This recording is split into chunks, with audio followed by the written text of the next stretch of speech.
ဘေးမှာရှိနေတဲ့လူတယောက်ကိုချစ်ရတာလေချစ်ရတဲ့ချိန်တည်း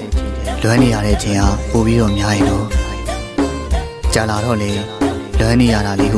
အရသာတစ်ခုလိုဖြစ်လာလေကော်ဖီတစ်ခွက်လိုခါပြီးမိနေ့နေ့ချေချေဆွဲလန်းလာတာမျိုးပေါ့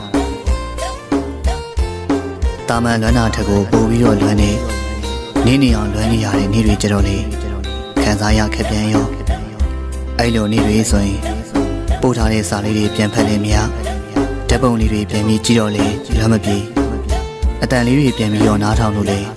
လွမ်းနေစိတ်ကမပြောက်တာမျိုးတွေပေါ့ဘာပဲလို့တဏီကုံစားလေးဒီစိတ်သွားလေးဒီစိတ်နဲ့အရန်ကိုခံရခက်တာပဲပြေးလာလို့သာရရင်လေဘလောက်ပဲမနာတမ်းပြေးပြီးတော့အရောက်လာခြင်းနဲ့အခုတော့အပြေးလာတွေဖို့နေနေတတာနှစ်ယောက်စလုံးကကိုယ်စီလှုပ်တည်နေဆိုတော့